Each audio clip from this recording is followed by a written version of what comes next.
गुरु भक्ति योग। गुरु के स्वरूप का ध्यान करो।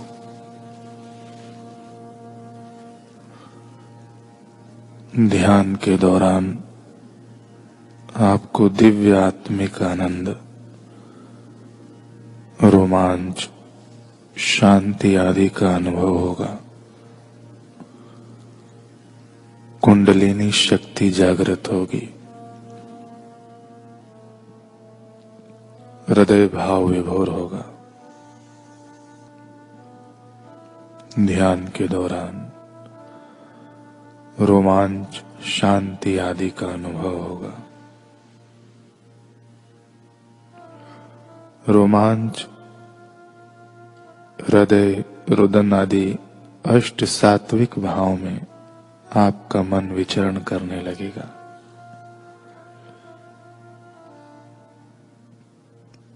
शिष्य की गुरुमुक्ता की यह निशानी है। फिर आपको साधना करनी नहीं पड़ेगी। साधना अपने आप होने लगेगी। सांसारिक लोगों का संग, अधिक खाना, अभिमानी एवं राजसी प्रकृति, निद्रा, काम, क्रोध, लोभ, ये सब गुरु कृपा प्राप्त करने में विघ्न है। गुरु सब शुभ गुणों के धाम है। शिष्य के लिए गुरु जीवन का सर्वस्व है। गुरुजीएफ का प्रसंग हम सुन रहे थे। जर्मनी में गुरुजीएफ ने एक आश्रम की स्थापना की। वहां यूरोप समाज के बड़े बड़े अमीर उन्हें सुनने आते थे। ये वे लोग थे जिन्होंने शायद ही अपने हाथों से पानी का ग्लास लेकर पिया हो। इतने अमीर, इतने उच्च पदों वाले। लेकिन गुरुजीएफ ने एक दिन उनके हाथों में कुदाल, फावड़ा इत्यादि पकड़ा दिया। साथ ही निर्देश दिया कि आज कुछ भी करके इतने फीट गहरा खड्डा खोदना ही खोदना है। चाहे आप सबको दोपहर का भोजन भी क्यों न छोड़ना पड़े, लेकिन इस काम को आज करना ही है।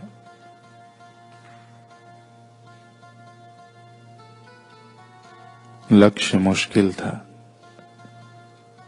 ऊपर से उन लोगों को ऐसा काम करने की आदत भी नहीं थी, पर फिर भी वे सब के सब उस कार्य में जुट गए, यही सोचकर कि गुरुजीएफ का आदेश है।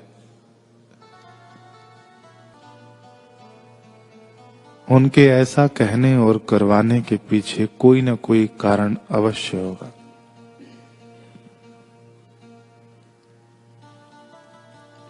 बिना रुके जैसे तैसे वे लोग खोदने में लगे रहे। शाम होते होते सब थक चुके थे, बहुत थक चुके थे और दर्द से कराह रहे थे। गुरुजीएफ ने जब उनकी ऐसी हालत देखी तो कहने लगे, अरे इतने में ही थक गए? अभी तो बहुत कुछ करना शेष है, जल्दी जल्दी हाथ चलाओ। इतना सुनना था कि उनमें से अधिकतर की सारी श्रद्धा, भावना और आस्था तुरंत फुर हो गई। वे सोचने लगे, कहाँ तो पूरा दिन हमने अपने खुदे को भूलकर इतना छोटा काम किया। हमसे कह देते, हमारे पास धन की कमी है क्या? गड्ढा ही तो खोदना था, लगा देते मजदूर। फिर भी हमने पूरा दिन ये किया केवल इस आशा से कि गुरुजीएफ हमारे इस कार्य से कुछ महत्वपूर्ण परिणाम निकालेंगे। हमारे इतने परिश्रम का एहसान मानेंगे। और कहा गुरुजीएफ ने हमारे चूर चूर शरीरों की तरफ बिना ध्यान दिए और खोदने को कह दिया। यह तो सरासर हमारी तौहीन पर तौहीन है। यही कुछ बड़बड़ाते हुए लगभग 90% लोग बाहर निकले और अपनी आलीशान गाड़ियों में बैठकर चलते बने। गुरुजीएफ दूर खड़े सब कुछ देखकर मुस्कुरा रहे थे।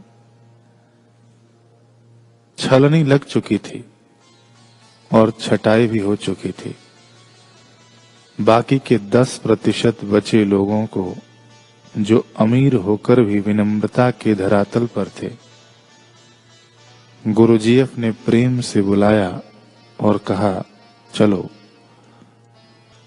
अब असली कार्य को करना सीखते हैं, जिसे सिर्फ धैर्य और नम्रता के भाव से ही सीखा जा सकता है। गुरुजीएफ ने फिर उन्हें उस खुदाई के पारिश्रमिक स्वरूप अध्यात्म का अनमोल खजाना दिया, ब्रह्म ज्ञान का उपदेश। दूसरे प्रसंग में आता है कि औस्पेंसिकी एक जाना माना गणितज्ञ व दार्शनिक था। उसने सत्य पर 100 पन्नों की किताब लिखी,